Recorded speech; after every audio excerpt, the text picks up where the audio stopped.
Colmeiapodcast.com.br apresenta Verifica, o podcast da Lupa, a primeira agência de fact-checking do Brasil.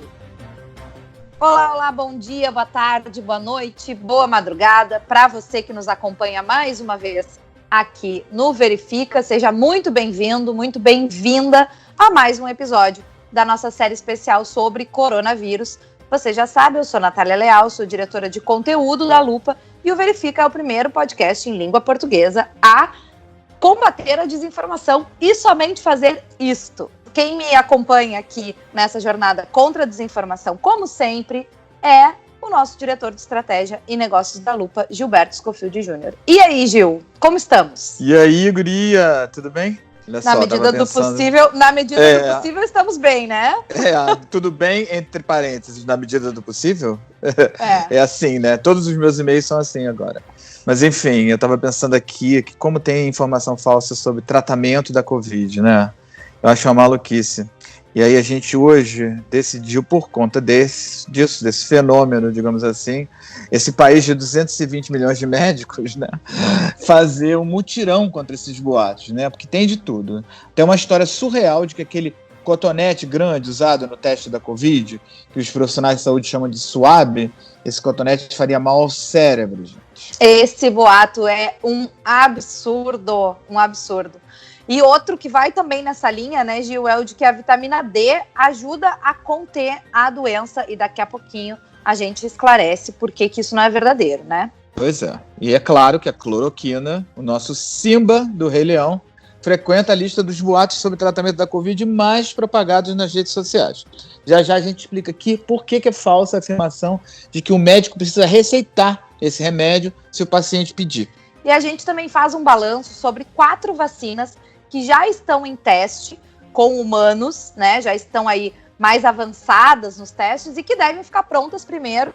E a gente fica aí nessa esperança de que elas realmente fiquem prontas logo, né?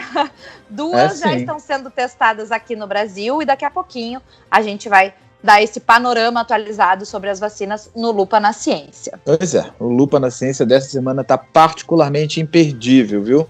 Você que nos acompanha aqui nesse podcast também não pode perder o papo da repórter Natália Afonso, uma máquina, um mito, óbvio, com o infectologista Estevão Urbano, presidente da Sociedade Mineira de Infectologia. A Natália é sempre nossa grande parceira também, adoro, né, Gil? Adoro. Na luta aí contra a desinformação, sempre pontual, cirúrgica, né, objetiva, sempre trazendo pra gente aí informações de qualidade. O Verifica também traz, como sempre, uma novidade bacana, né, uma notícia aí pra gente conseguir aliviar um pouco os dias, e hoje a gente comenta uma iniciativa conjunta da Organização Pan-Americana da Saúde e das organizações indígenas para combater o coronavírus na Bacia Amazônica. E também não vai poder faltar, né, Nath, as nossas sugestões de filmes, séries, livros, aplicativos e o escambau para encarar melhor aí esses dias. É isso aí, Gil, as nossas dicas que já viraram uma tradição também aqui no nosso podcast. Então,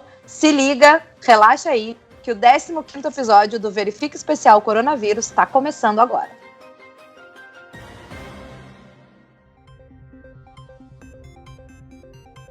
Bom, Gil, antes da gente começar o nosso papo, vamos àquele balanço rápido da pandemia, antes da gente começar a esclarecer os boatos propriamente ditos? Bora, vamos lá. Bom, a pandemia continua fora de controle, isso todo mundo já sabe, né, no Brasil.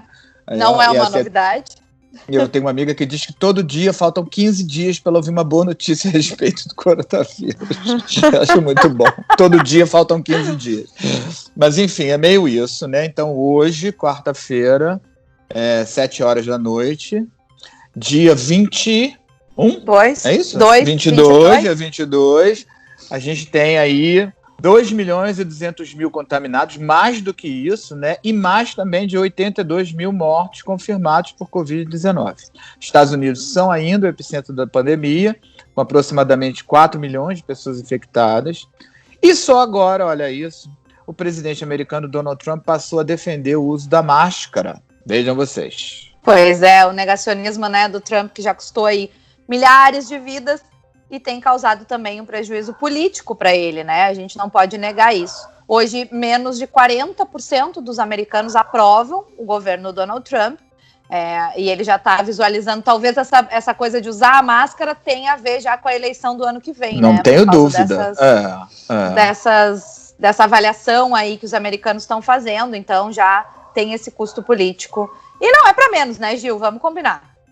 Eu também acho. Muito, muito franco. E eu acho que, obviamente que não é só isso, mas também é isso que está por trás do anúncio aí da União Europeia, né, desse acordo histórico para recuperar as economias devastadas pela pandemia. Né? O bloco aprovou um fundo de 750 bilhões de euros para sanear dívidas e subsidiar estímulos econômicos dos países. Né?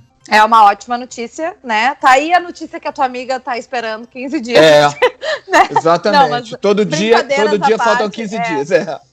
Brincadeiras à parte, essa é uma boa notícia realmente, né? Porque a gente tem aí muitos países entrando em crise e tudo mais, né? Mas enquanto isso, na Espanha, os casos de Covid voltaram a crescer. A gente também tá vendo esse movimento em Portugal. Essa semana conversei com o Fernando Esteves, que é diretor de uma plataforma de checagem em Portugal, e ele me relatou isso, que fez um movimento de voltar para a redação e aí teve que mandar todo mundo para o home office de novo, porque os casos estão voltando a crescer na Península Ibérica. Então, só na Espanha, os casos triplicaram em 2 semanas, o que é bastante assustador, né? Assustador, né? E mostra aí que a pandemia é bem traiçoeira, não dá para relaxar aí no combate. Quer dizer, os governos, em outras palavras, né? É o que os especialistas em epidemiologia dizem, os médicos e cientistas que estudam a Covid, que os governos precisam se cercar de informações confiáveis, né, sobre a pandemia nos seus países, antes de tomarem qualquer decisão de relaxar o isolamento social. E isso envolve também o combate à desinformação, né, Gil? Certamente. Então, vamos esclarecer o nosso primeiro caso de hoje? Bora, vamos lá.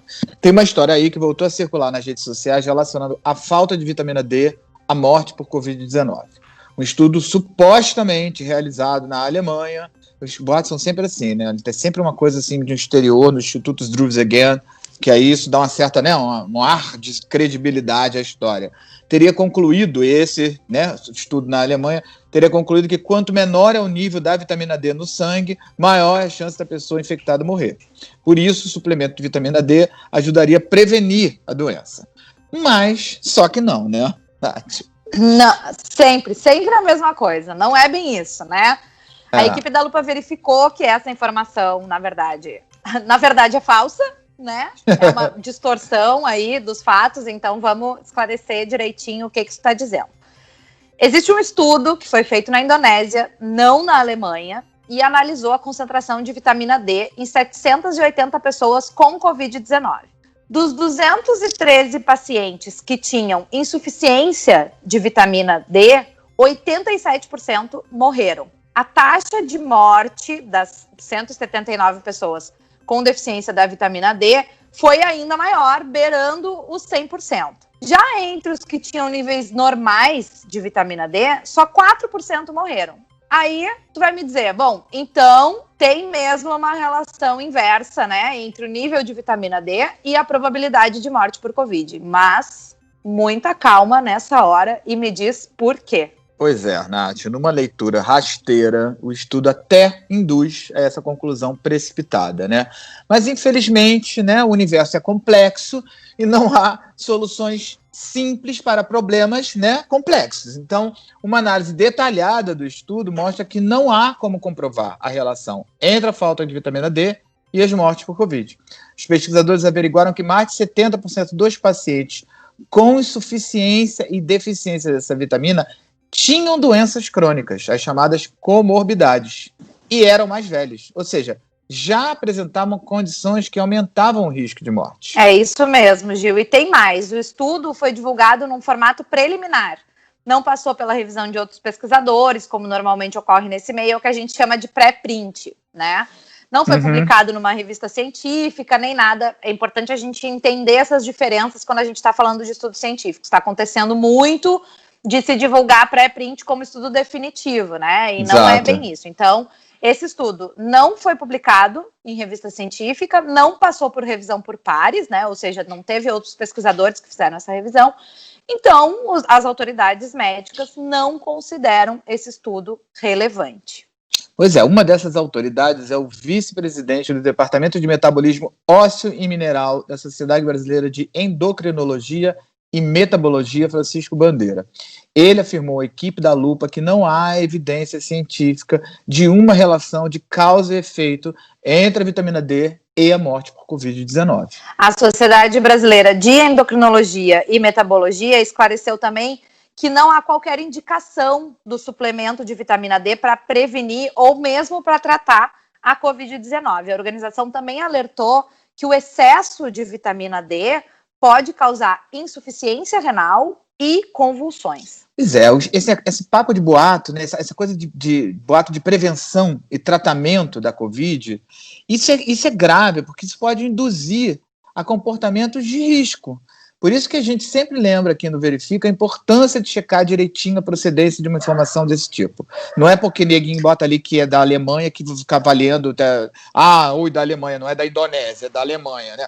Sim, aquela coisa, a Europa é mais confiável do que a Ásia, né? Não dá. Mesmo que esteja supostamente relacionado a um estudo, é muito importante a gente checar se a pesquisa existe de fato, se ela foi revisada por outros cientistas, se foi publicada numa revista científica de peso, enfim, essas coisas que um processo de pesquisa dessa área, né, dessa área médica, de tratamento, de vacina, de prevenção, do que é que seja, que é exigido. Exatamente, acho que a gente nunca falou tanto sobre o procedimento científico, né? Sobre a metodologia que exige para se desenvolver, que é exigida para se desenvolver esse tipo de coisa, né? De estudo e tudo mais. Então, assim, as pessoas realmente não têm o conhecimento de como isso funciona. E sabe o que eu acho pior, Nath? Às vezes eu vejo que alguns veículos de imprensa embarcam nessa para ganhar clique. Né? Porque aí aquela coisa de, olha, estudo mostra que, né, banana não tem caroço, todo mundo, nossa! E aí, na verdade, é uma coisa hiper, mega, blaster preliminar, feita com meia dúzia de gente, não revista, não publicada, entendeu? Então, assim, mau jornalismo também é desinformação. Nunca deixe de dizer isso. E a gente tem que estar sempre muito atento, porque é bem como tu falou, às vezes tem veículos confiáveis que caem um pouco nessa armadilha, né? Então, a gente ter esse conhecimento de que um estudo preliminar que não foi publicado numa revista científica, que não foi revisado por pares, ele não tem o mesmo peso de um estudo que foi revisado, que, né, que tá tudo certinho, que a comunidade científica realmente diz, não, isso aqui é confiável, tem fundamento, né, e tal. Não dá pra gente ficar agindo como se nós fôssemos médicos, porque não somos, né, não somos pesquisadores. Então a gente tem que tomar os nossos cuidados, né? É isso aí. Então vamos esclarecer outro boato envolvendo a Covid? Bora, vamos sim. Tem uma história surreal circulando nas redes sociais. Como novidade, né, isso? Mas, enfim, sobrou até pro cotonete. Gente, um post afirma que esse suave, que eu falei, né, que é aquele cotonete maior usado no teste da Covid, danifica a membrana protetora do cérebro. Olha, eu não sei, então, se é nessa lógica, o cotonete de ouvido também, né? Pelo visto. Assim, talvez. Né? O perigo de um ou o perigo de outro, né? Isso aumentaria... Eu tenho uma história. Tem uma amiga minha que uma vez perguntou para um otorrino como é que ela limpava o ouvido com cotonete. E o otorrino falou para ela com o cotovelo. E daí ela olhou para ele, tipo... Tá, mas eu não consigo, né? O cotonete com o cotovelo dela. Sim. Daí o cara falou assim, tu não limpa o ouvido com cotonete. Isso não se faz, entendeu? Isso é errado. Isso pode te machucar. Não consegue fazer porque não dá pra fazer. Mais ou menos isso. Pois mas enfim. Né? Não, o boato diz que o cotonete aumenta risco de inflamação e até mata a pessoa se fizer o teste. O pessoal que se preocupa com desinformação, com criar desinformação, tem uma imaginação, né? A gente, esse crédito a gente tem que dar para essas pessoas, porque precisa de um nível de imaginação para inventar esse tipo de coisa. Um nível de imaginação e uma falta de senso de ridículo também, né? As duas coisas combinadas. Também. Mas vamos lá. Esse cotonete, que tem uma haste de plástico, parecido com o que a gente tem em casa, só que um pouco maior, ele é usado para coletar a secreção oral e nasal. e ele não alcança a tal membrana que protege o cérebro, que é a barreira hematoencefálica. Para alcançar essa membrana, o cotonete inserido no nariz teria que atravessar um osso, o que, obviamente, não acontece, né? Pois é, transformar o cotonete numa broca, né? Exato. Cotonete, gente, aquele cotonete é o mesmo cotonete que você tem em casa, bonitinho ali para limpar o ouvido, só que ele é maiorzinho, é isso. Né? Mas é aquele, você imagina, pois é isso que eu falei, você pegando aquele cotonete seu comumzinho, enfiando para limpar no ouvido e furando o cérebro, imagina, é uma coisa mais ou menos assim. Esse cotonete coleta a secreção do nariz ou da boca, no teste conhecido como RT-PCR, que é aquele exame de DNA, né? Então, esse exame detecta se há DNA do coronavírus na secreção, né? É um exame feito específico para DNA do coronavírus, do novo coronavírus da Covid-19. Ele pode até causar desconforto, gente, mas é totalmente seguro, quer dizer, é incômodo um cotonete no nariz, mas enfim, é o exame é esse. Sim, não vai furar o teu nariz e entrar no teu cérebro, né? Não faz o menor sentido isso. Até porque tem um osso entre uma coisa e outra. É isso, Ai, né? que ódio. Teria que atravessar. Teria que atravessar o osso, que a gente já falou que não acontece, né? Além do RT-PCR, existe também o exame sorológico, né, para Covid, que é o teste rápido. Coleta uma amostra do sangue para identificar se tem anticorpos contra o vírus. Então, é diferente desse exame que identifica o DNA. Esse exame, o teste sorológico, o teste rápido, só é recomendado a partir do 10º dia depois do início dos sintomas. É importante a gente esclarecer também que o rompimento da membrana protetora do cérebro pode sim causar problemas graves de saúde. Porque essa membrana funciona tipo um filtro do sangue, evitando o contato do cérebro com substâncias tóxicas, certo? Coordenadora do Departamento Científico de Neuroinfecção da Academia Brasileira de Neurologia, Cristiane Soares, explicou pra gente que um dano na barreira hematoencefálica, como ela é chamada, provoca doenças como, por exemplo, meningite ou esclerose múltipla. Ok, mas é bom a gente repetir que não tem a menor chance do swab, o cotonete usado no teste da Covid, atingir essa membrana do cérebro e muito menos rompê-la, tá? Então, não precisa ficar com medo, os exames para diagnosticar a doença são seguros, nada vai romper uma membrana e inflamar o seu cérebro, tá? Pode fazer o RT-PCR bem tranquilo. São seguros e são muito importantes para mapear justamente a pandemia e ajustar aí as medidas de controle, né? Inclusive, do mapeamento depende a decisão, isso que a gente estava falando há um tempo atrás aqui, essa decisão de você flexibilizar ou não o isolamento social.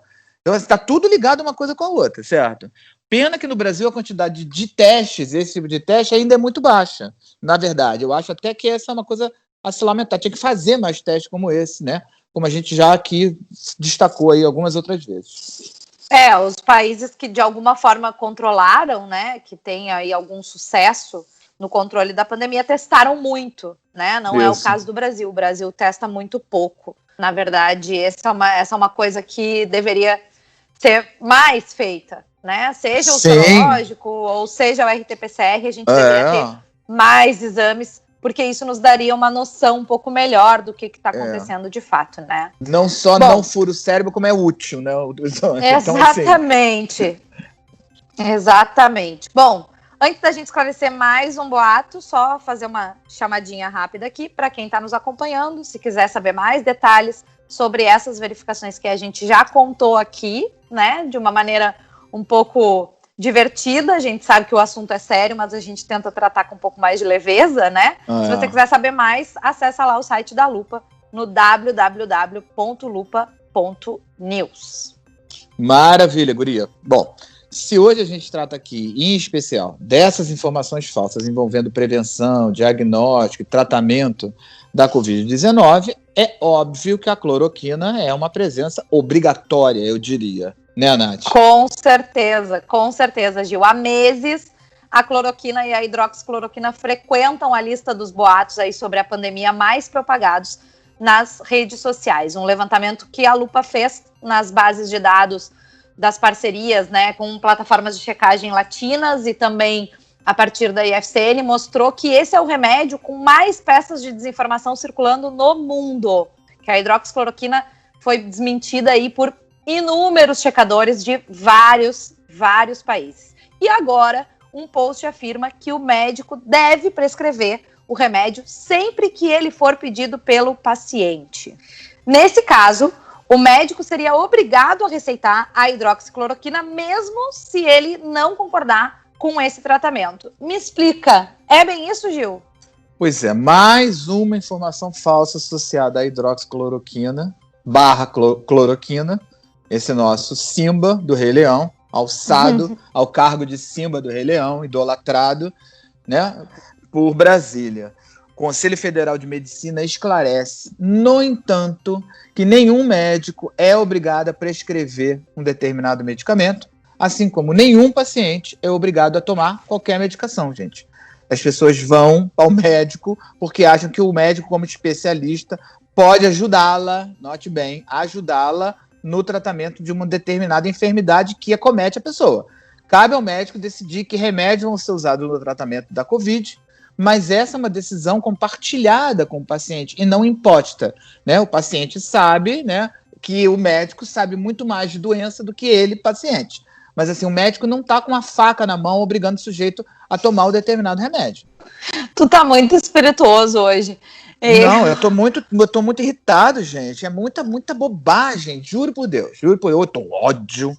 Não fica com ódio. Mas basta a gente lembrar, olha só, basta lembrar que a gente vai no médico e sai do consultório com uma receita e nem sempre a gente vai direto na farmácia e compra e esquece e não toma o remédio que tá na receita. Então, assim, ninguém é obrigado a tomar. Assim como o médico também não é obrigado a receitar, né? Ele receita o que ele acha melhor. Sem contar que a gente não tem, no caso da cloroquina, né, um consenso científico sobre a eficácia desse medicamento no tratamento da Covid-19. Então, é meio sem noção a gente pensar que alguém seja obrigado a receitar cloroquina de qualquer forma, né? O médico tem o compromisso, inclusive, quando não há consenso científico, o médico tem o compromisso de relatar isso, né? Compromisso ético de relatar isso ao paciente, ainda que ele prescreva, né? Então, assim, ninguém é obrigado, é óbvio que o médico pode achar que esse é o melhor tratamento, mas ele tem que dizer que não existe consenso científico, né? Pois é, e vamos lembrar aqui, relembrar, na verdade, que a gente já falou sobre isso, 2 grandes grupos de pesquisa interromperam recentemente estudos sobre o uso da cloroquina contra o coronavírus. Em junho, o Recovery Trial, coordenado pela Universidade de Oxford, suspendeu os testes com o remédio ao notar que ele não mostrava benefício no tratamento da doença.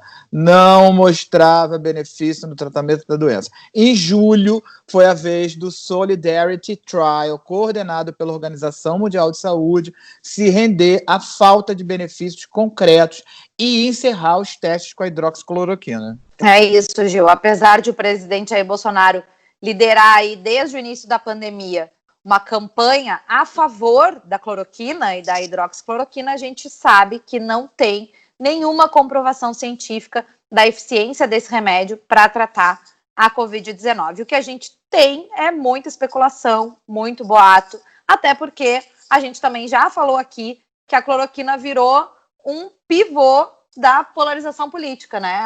Ela tá dançando aí nessa música, tanto que custou a saída de 2 ministros da saúde nesse curto tempo, né, que a gente tem aí desse ano de 2020. Pois é, isso é verdade, e tudo isso parece uma maluquice, porque quem é que não gostaria que esse ou qualquer outro remédio curasse a Covid-19, gente? Mas o que está acontecendo é que a ciência, essa pobre incompreendida, mostra que, pelo menos por enquanto, não tem nada de concreto. Muito pelo contrário, em alguns episódios, né, os efeitos colaterais são piores do que qualquer benefício registrado, que até agora é nenhum. É isso. Vamos falar, então, das esperanças que estão mais próximas de se concretizar? O que tu acha? Vamos, você está falando das candidatas à vacina já em fase final de teste, né? É isso mesmo, Gil. É o Lupa na Ciência dessa semana, onde a gente fez aí um balanço atualizado de 4 vacinas ou candidatas, né, a vacinas que estão mais perto de se tornarem uma realidade. Uma delas é desenvolvida nos Estados Unidos, outra no Reino Unido e 2 por empresas da China. Exato. Verdadeiro, gente. Isso é verdadeiro, ok? Alguma coisa tem que ser verdadeira, né? Vamos compartilhar isso. né? Na semana passada, a farmacêutica americana Moderna Therapeutics iniciou a terceira e última fase de exames clínicos para vacina contra o coronavírus. Ela se juntou às outras 3 pesquisas desse tipo já avançadas no mundo, né? Nesse estágio. Uma é desenvolvida pelo convênio entre a Universidade de Oxford e a farmacêutica britânica AstraZeneca, e as outras 2 estão sendo testadas por farmacêuticas chinesas, a Sinovac e a Sinopharm. Nesse momento, a gente tem 23 candidatas a vacinas no mundo já em testes clínicos, né? Ou seja, já sendo testadas em pessoas. No total, são mais de 160 vacinas que estão sendo tentando ser desenvolvidas, né? Mas só essas 4 já estão aí nessa última etapa, na fase 3 dos testes, né? Se os resultados finais forem positivos, como se espera, algumas podem estar disponíveis para venda já no início do próximo ano e algumas podem estar já neste ano, né? Se tudo der certo. Sim, não. E lembrando aí, nessa questão de vacina, que os Estados Unidos anunciaram a compra aí por 10 bilhões de reais, todas as vacinas que estão sendo desenvolvidas também pela Pfizer e BioNTech, as empresas que estão cuidando também, que estão pesquisando também uma e que vacina. Também vai ser testada no Brasil essa, né? Já foi autorizada pela Anvisa, são 30 mil testes em todo o mundo, são 1.000 no Brasil, divididos em alguns grupos, mas prioritariamente em São Paulo e em Salvador. E os Estados Unidos compraram 100 milhões de doses adiantadas, né? Obviamente, porque a vacina ainda não está no mercado, mas garantiram isso, né? Bom, enfim, o negócio é segurar mais um pouco a onda, usar máscara, manter o distanciamento físico, lavar bem as mãos, higienização, álcool gel, as palavras-chave, né, digamos assim, até que essa vacina estejam prontas e, né, as pessoas tenham efetivamente tomado as doses que garantem a imunização. A gente não sabe exatamente quando, né, que elas vão ficar prontas e o pior é que a gente não sabe como elas vão ser distribuídas, né, porque tu bem lembrou aí que os Estados Unidos já compraram aí muitas doses antecipadas, né? Então, como que fica o resto, né? Não basta a gente ter a vacina, é preciso que ela fique disponível também para toda a população, né? Muito bem lembrado, né? Bom, primeiro a ficar pronta deve ser eu não sei muito bem como é que fala isso, mas eu acho que é ChAdOx 1. Eu tô chamando de ChAdOx Chelikov. Tá bom, então vamos no ChAdOx 1, ok? A vacina desenvolvida pela Oxford, né? Pelo menos é a que está mais avançada, pelo que a gente tem, né, visto nos estudos até agora. Ela começou a ser testada em humanos no mês de abril e ativou o sistema imunológico contra o coronavírus sem efeitos colaterais graves, né? É isso aí que a gente tem que aplaudir. Esses resultados foram publicados recentemente na revista Lancet, que é uma das mais importantes do meio científico. Essa vacina está sendo testada também no Brasil e na África do Sul, né? Além do Reino Unido, é claro, onde ela está sendo desenvolvida numa pesquisa coordenada por um infectologista brasileiro, né? E os pesquisadores acreditam que se a etapa final confirmar os bons resultados aí apontados nas fases anteriores, essa vacina pode ser registrada até o fim do ano, e aí, então, seria pedida uma autorização de emergência para comercializar logo essa vacina para a gente resolver esse problema. Pois é, e a gente torce para que ela corresponda às expectativas, é óbvio, fique disponível quanto antes, né? Essa vacina andou mais rápido porque partiu de uma tecnologia já testada em animais para prevenir outras síndromes respiratórias causadas por coronavírus, como a SARS e a MERS. Já na vacina desenvolvida pela Moderna, né, que é a empresa americana, né, a técnica adotada é uma outra. A vacina da Moderna, ela tem fragmentos genéticos do coronavírus que provocam aí a produção de anticorpos no corpo da gente, e deu certo, tá? Os voluntários ficaram imunes, também não apresentaram grandes efeitos colaterais, aí nada muito grave, mas é preciso ainda avaliar a duração da imunidade e se a qualidade dos anticorpos que foram gerados é suficiente para criar células de memória contra o novo coronavírus. Essa também é uma incógnita, né? Essa duração da imunidade, porque é que nem vacina da gripe. Gripe a gente vacina todo ano, né? Porque a imunidade não dura tanto assim. Então, esse também é uma coisa que a gente precisa observar, né? Pois é, um monte de aspecto para ser observado, né? E aí, como eu já disse antes, nada é assim tão simples, né? A ciência tem que ser mesmo meticulosa, tem que verificar uma porção de detalhes. Por isso, esses processos levam mais tempo do que a gente gostaria que eles levassem. Obviamente, fica todo mundo na torcida. Bom, se tudo der certo, a farmacêutica americana prevê fornecer 500 milhões de doses da vacina por ano a partir de 2021. Uma quantidade que é 5 vezes a prevista para Coronavac, a vacina desenvolvida pela chinesa Sinovac, que também está sendo testada aqui no Brasil, né, em São Paulo. O Brasil é um dos países que recebem os testes dessa vacina. E a Coronavac adota uma tecnologia mais antiga, que é o uso do próprio vírus, inativo, obviamente, né, para induzir o corpo a uma resposta imune. O procedimento de se usar o vírus inativo, ele tem uma vantagem sobre os outros, porque ele já é um procedimento conhecido, né? Por outro lado, ele tem um custo muito maior para ser feito e para se desenvolver, né? Então, e também envolve uma logística muito mais complexa, porque o vírus precisa ser cultivado em laboratório, aí tem que ter toda uma questão de segurança, né, para inativar esse vírus e para, a partir daí, produzir a vacina. Então, é um procedimento que já se conhece, porém, que é bem mais complexo do que os outros que a gente tem visto, que andaram também tão rápido como esse, né? Complexo, que a gente sabe, não tem mundo perfeito, né? Outro problema dessa pesquisa é que os resultados mais recentes ainda não foram publicados numa revista científica de peso. E a gente fala sempre aqui que isso é muito importante, né? Então, a gente espera ter os resultados da Coronavac logo. Bom, tem uma outra vacina que também está sendo desenvolvida na China pela estatal, a farmacêutica estatal, né, a Sinopharm.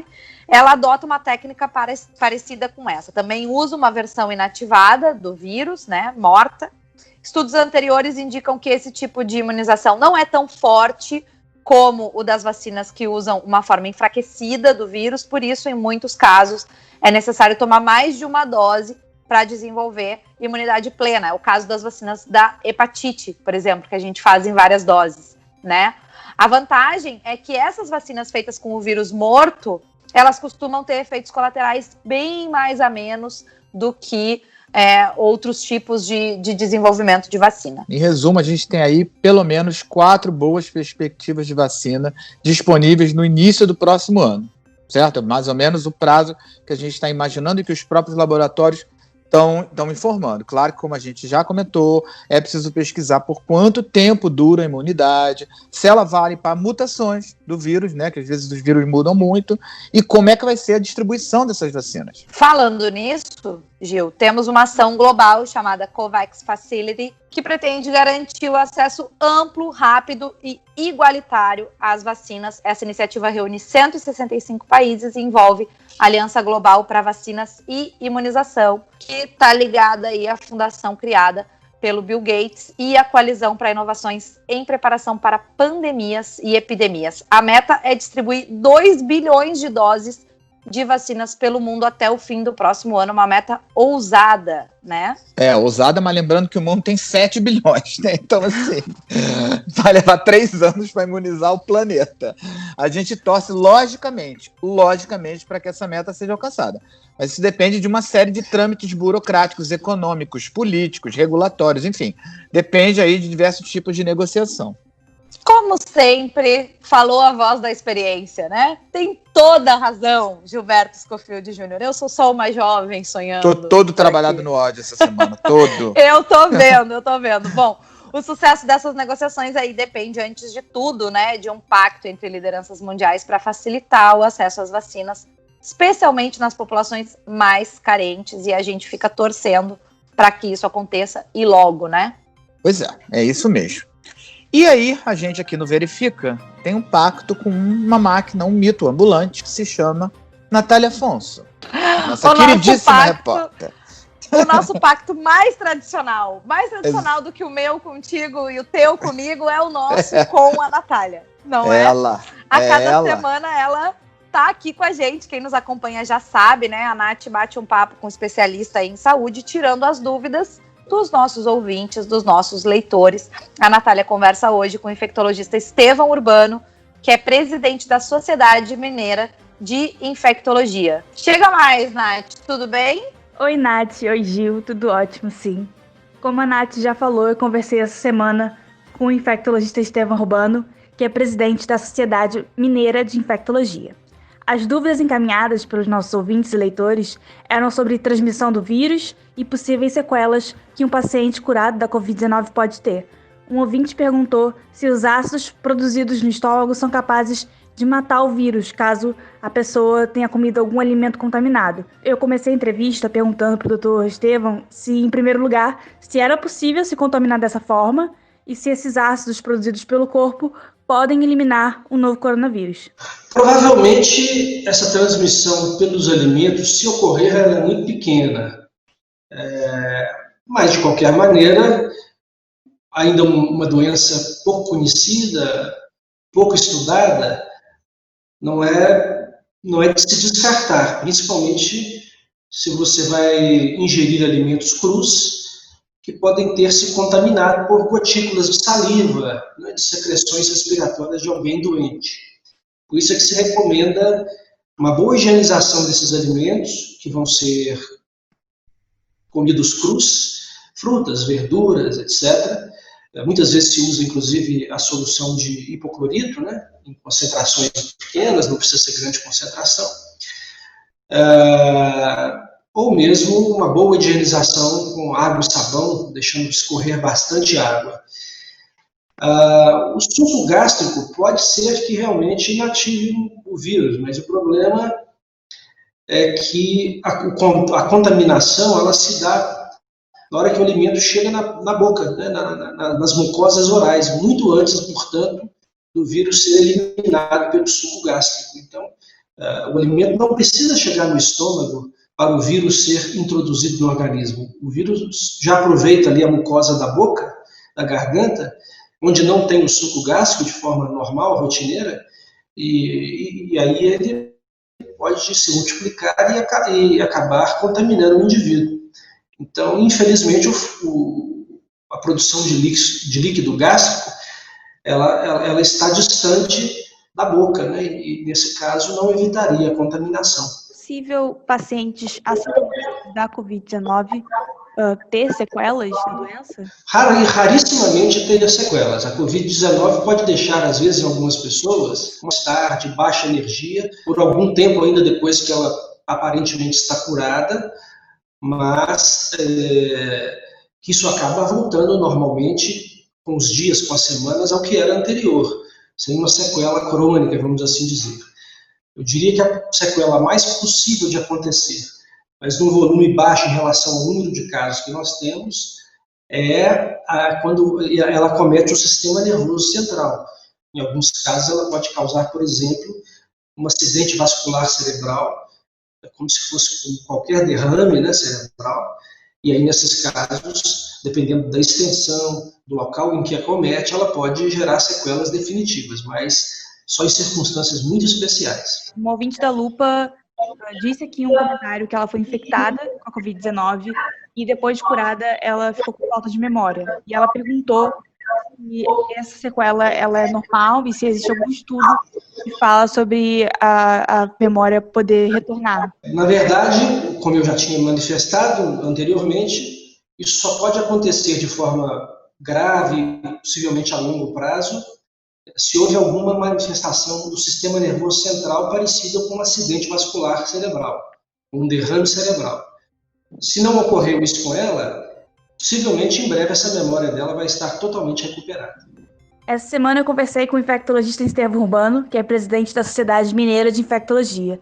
As perguntas foram basicamente sobre transmissão e possíveis sequelas da doença. Então, caso você tenha alguma dúvida sobre coronavírus, manda pelo nosso Instagram, pelo nosso formulário da Lupa, que a gente pode selecionar essa pergunta para o próximo episódio. Muito bem, muito bom. Obrigada, Natália. Também obrigada ao infectologista Estevão Urbano pelos esclarecimentos de hoje.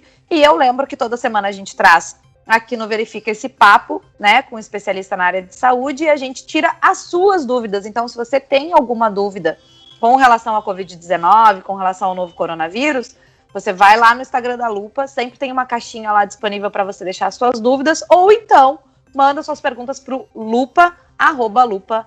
verifica.news. Bom, e no próximo episódio tem mais Natália Afonso, obviamente, sempre com esse papo interessante para ajudar a gente a entender melhor essa crise, né, tirar nossas dúvidas e programar aí o nosso dia a dia. Falando nisso, está na hora da boa notícia da semana, né, Nath? Isso aí, Gil, e ela tem a ver com um dos grupos mais atingidos pela pandemia, que são os indígenas. A Organização Pan-Americana da Saúde e a Coordenação de Organizações Indígenas da Bacia do Rio Amazonas vão trabalhar juntas no combate à Covid-19. Elas pretendem reforçar o fornecimento de alimentos e recursos médicos e humanos nas áreas indígenas da selva peruana, no leste da Bolívia e na Amazônia equatoriana, colombiana e brasileira. Pois é, essa parceria é uma tentativa de conjugar esforços dos governos desses países para combater o coronavírus nas populações indígenas tão vulneráveis aí a essa pandemia, né? A entrada do vírus em territórios isolados representa, inclusive, uma ameaça de extinção dessas comunidades.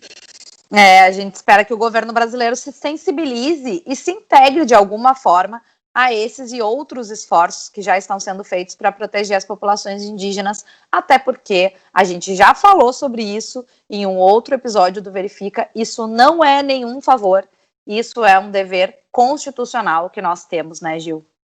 Pois é, tá mais do que na hora dessa ficha cair, né? Em vez de vetar medidas que facilitariam o acesso dos indígenas à água potável e recursos médicos aí, como fez há 2 semanas o presidente Jair Bolsonaro. Bom, de qualquer forma, a iniciativa da Organização Pan-Americana da Saúde e das organizações indígenas acende uma esperança aí para a gente atenuar os impactos do coronavírus nas populações nativas. É isso mesmo, isso mesmo. E para atenuar o estresse desses dias difíceis, chegou a hora das nossas sugestões da semana, que a gente prepara sempre aqui uma listinha, né, com dicas de filmes ou séries ou livros ou aplicativos, né, para você dar aí uma desestressada. Então, me diz, Gilberto, qual é a sua dica dessa semana? Bom, eu vou dar 2 dicas. Uma delas é uma página no Facebook, para quem gosta de música, eu que adoro música, estou sempre ligado nessas coisas, que é a página da Mônica Salmassa, que é uma querida, @Mônica Salmassa Oficial, né, musicista, banda, tem uma banda, cantora, enfim. Ela tem uma série que ela está fazendo desde o início da pandemia que se chama O de Casas, né? Já são quase 100 módulos em que ela faz parcerias, cada músico, né? Cada artista na sua casa, né? Ela na dela e o convidado dela na sua respectiva casa, são parcerias aí com músicos, alguns são consagrados, tipo Chico Buarque, do Lobo, Rosa Passos, mas também com muitos músicos profissionais que trabalham com outros artistas, né? Músicos roots, eu diria, né? Tipo o Mário Manga, Davi Fonseca, Paulo Tati, enfim, é um monte de percussionistas, de violoncelistas, violinistas, enfim, essa gente que trabalha aí nas bandas, digamos assim, dos artistas e que são esses talentos que a gente desconhece. Eu acho essa série dela, O de Casas, um bálsamo para quem gosta de música, é fundamental assistir. E eu, como estou todo trabalhado no ódio essa semana, já falei para vocês aqui, eu ando assim com uma necessidade muito de, sabe, me acalmar, melhorar a qualidade do meu sono. Então, portanto, eu que sou um sujeito que eu já fazia meditação, já faço há mais de 20 anos, pelo menos. Bom. Eu gosto. Faço, menino. Fiz na Sociedade Internacional de Meditação, que ficava ali no Leblon, não sei se ainda é, com o Kleber Tani, que tem, aliás, um canal no Instagram, né? Professor Kleber Tani. Depois vocês procurem lá. Mas eu não vou...